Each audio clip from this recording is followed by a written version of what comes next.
Pendidikan Pancasila dan Kewarganegaraan, fungsi dan kewenangan lembaga-lembaga negara.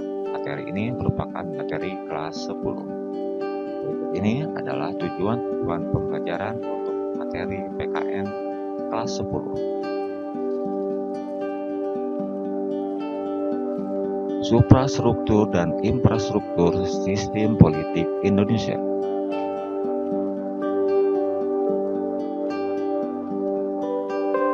Sistem politik Indonesia adalah sistem politik demokratis yang bersandingkan nilai-nilai lokal bangsa Indonesia, yaitu Pancasila.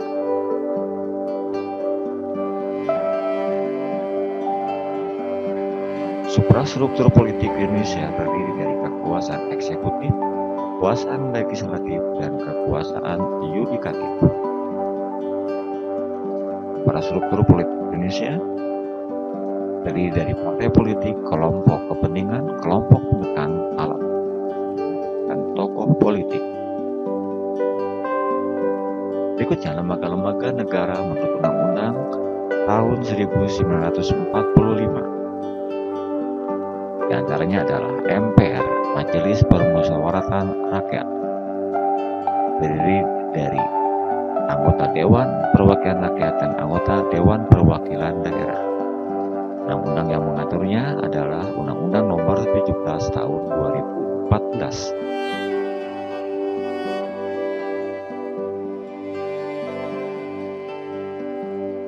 Berikut ini adalah merupakan tugas-tugas MPR. Di antaranya adalah memasyarakatkan ketetapan MPR. Kemudian, lembaga negara berikutnya adalah Presiden.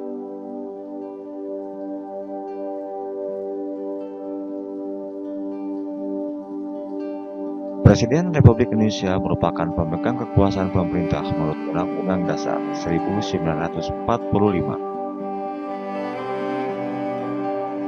Prinsip Republik Indonesia menganut sistem presidensial dari Undang-Undang tahun 45. Pasal 4 ayat 1. Kemudian lembaga negara berikutnya adalah Dewan Perwakilan Rakyat atau DPR.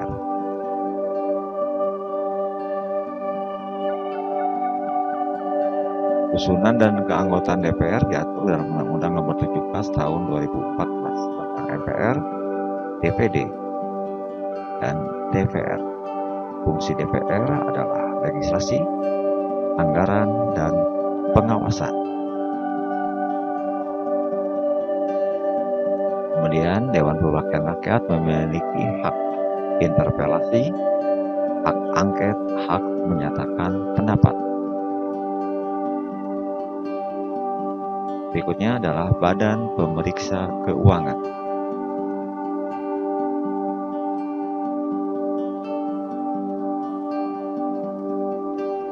BPK merupakan lembaga yang bebas dan mandiri serta berwenang untuk memeriksa pengelolaan dan tanggung jawab tentang keuangan negara.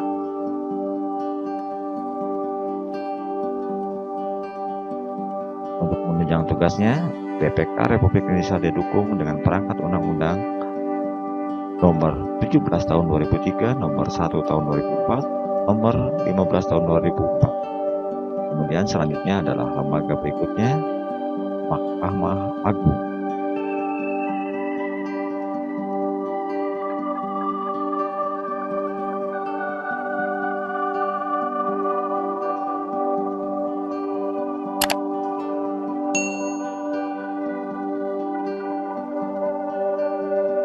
Nah, di sini salah satu tugasnya adalah mengadili pada tingkat kasasi, menguji peraturan perundang-undangan, kemudian kewenangan lainnya yang diberikan oleh undang-undang. Berikutnya adalah Mahkamah Konstitusi.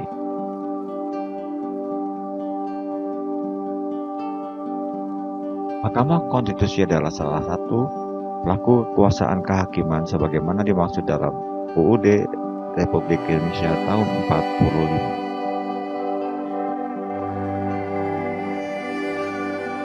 7. Dewan Perwakilan Daerah (DPD).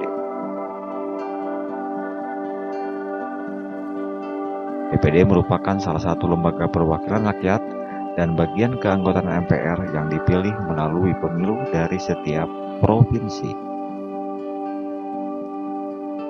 Berikutnya yang ke-8 adalah Komisi Yudisial.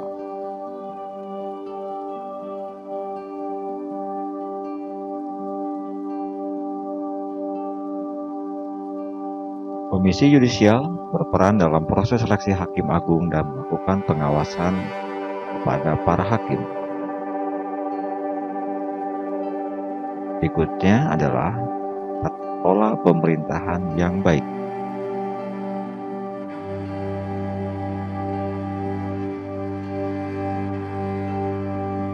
Penerapan good government dengan adanya tuntutan eksternal dan adanya tuntutan internal.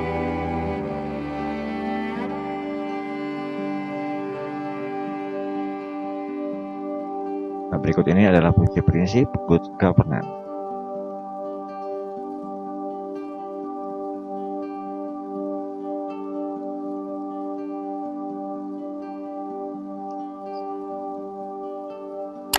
Berikutnya adalah asas umum yang dipegang dalam penyelenggaraan negara.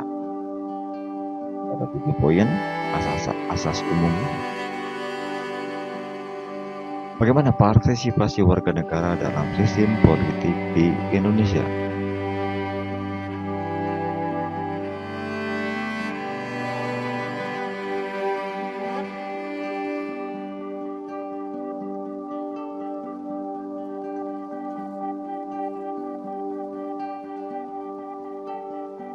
Bagian 2, bentuk dan jenis partisipasi politik.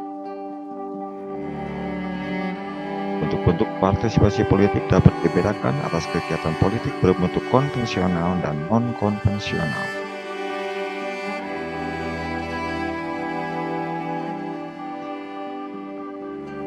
Berikut ini adalah partisipasi politik berdasarkan tipe masyarakat primitif, masyarakat berkembang, dan masyarakat totaliter.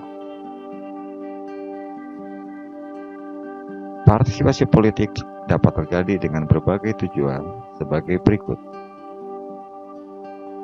Memberikan rakyat berkesempatan memengaruhi proses kebijakan,